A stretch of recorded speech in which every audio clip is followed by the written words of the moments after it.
What's up folks, welcome to yet another video in the hardcore series. Today we have some accessory fails and level 61.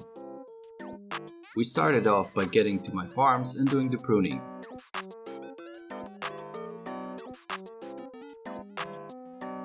As Karanda is coming up, I go near Karanda and find some cotton that I picked because it's needed for silver embroidered cook's clothes.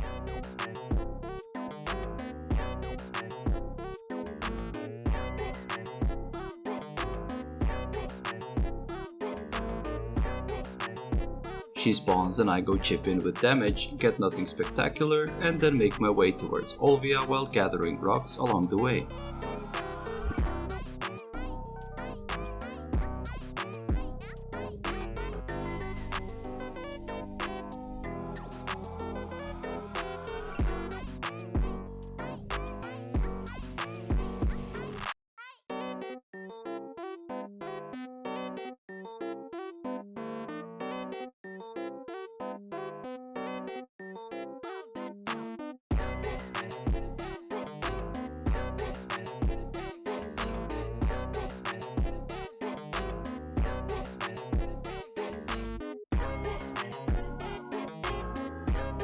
The reason I went to Olvia is because I know where the cows are in Olvia, and I had energy to burn and didn't feel like doing a lot of standard gathering, and milk is always in demand for meals, so the more I get, the better.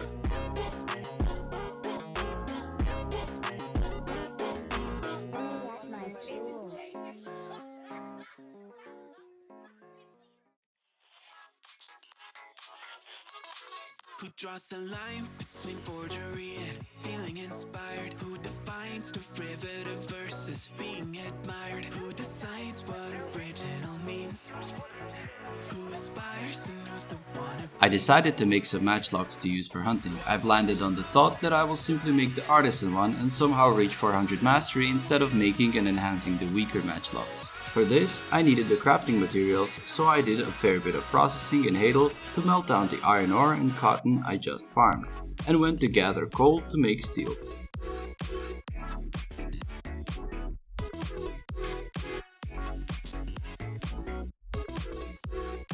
During my coal hunt, I actually found a cool cave with 5 truffle nodes I never knew existed and decided to check on the truffle cave I knew of as well, as truffles are always handy.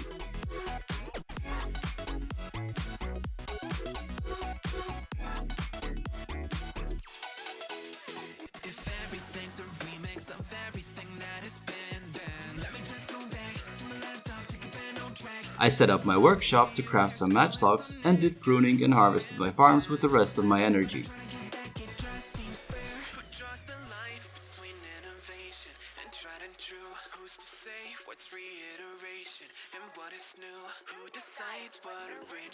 With all of this done, I cleared out my inventory and moved on to grind some Chura ruins, as those apparently have better drop rates on the ruins ring.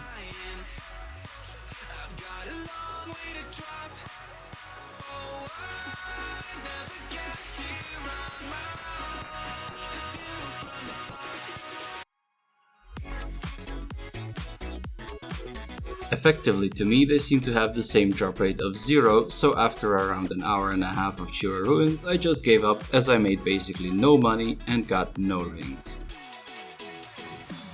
I went to kill Garmoth and got Kronk stones as usual, saw people get pets, felt kinda bad but moved on and thought about what to grind next.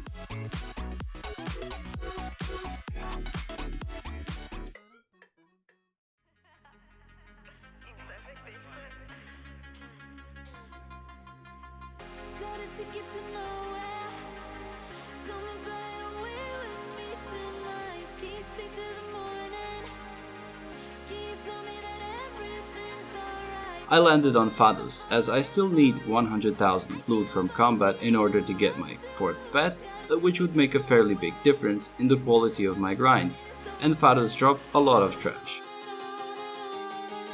It was a fairly chill and honestly interesting grind, as I never really spent too much time on this spot before.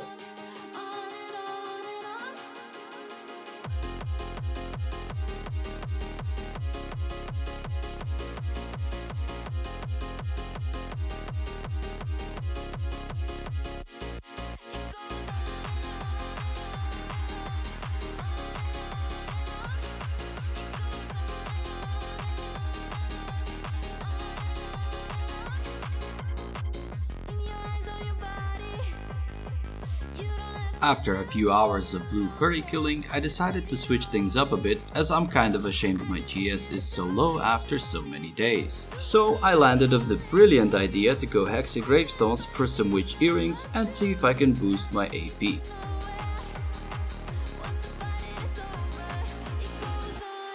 I can tell you, Hexa Gravestone is a fine sleeper spot for hardcore. The XP gain is incredible and it drops 1 to 2 earrings per hour, which is nice. It also is a tower spot, which means there isn't quite as much R spam because the pets can take their sweet time to pick things up. As my Kamasilva blessing had ended by now, my energy regen slowed down and I'm staying far longer on the grind spots as my energy regenerates, which is kind of a good thing as I am running very dry on silver.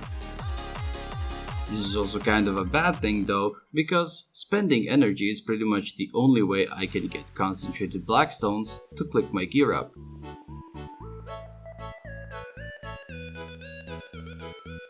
I had decided that I would grind out my full level 61 on Hexa Gravestones and see if I can make some good earrings.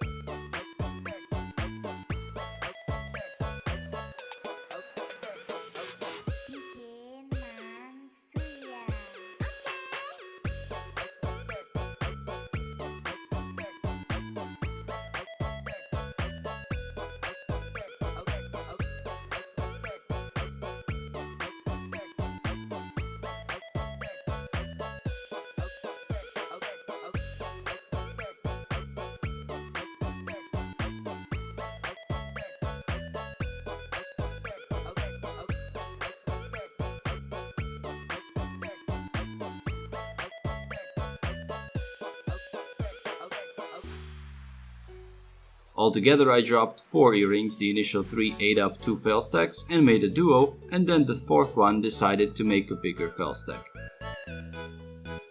As I was done with my grind, I went to burn my energy. I did my farm pruning and went on to gather lumber around the Serendia shrine because I knew Zarka was around the corner.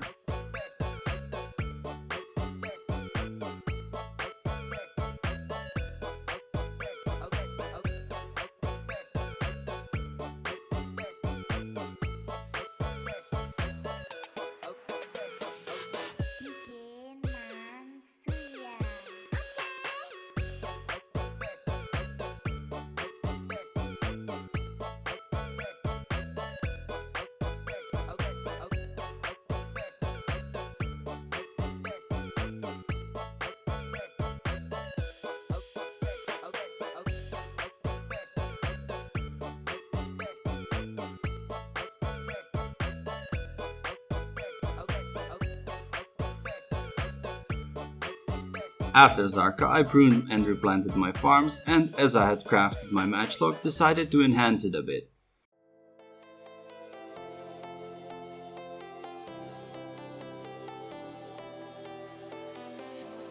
I was a lonely silhouette, needed somebody to show the way. Yeah, I was a heartbeat with no. During Zarka, Feg told me that magical tools have a far better chance to drop sharps because we are still so low mastery that the magical tool drop rate is better, so I decided to also produce a magical syringe to suck some deer blood for my future simple cron meals. And got it up to +8, now I just need to make some more to repair it.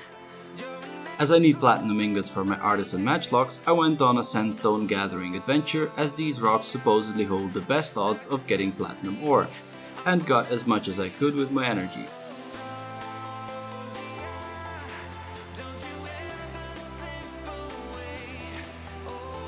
During this absolutely stunning, magical even experience, I came across this piece of art. The developers clearly placed every asset in the map with surgical precision and care, without any gaps in attention to detail. I then proceeded to melt the platinum down into ingots and started crafts on some matchlocks to repair the one I just broke. What if the years turn into gold? The longer we live, yeah, the more we grow. We could be 100 miles apart, but During my melting, mudster spawned, so I went to chip in and get those juicy mudster drops. Little did I know, this specific mudster spawned in with a range modifier and decided to blast me across half of the cliff's ruins. I had my finger ready on V, but luckily it didn't seem to be necessary. One of our guild members was running late, so I decided to put years of World of Warcraft experience to good use.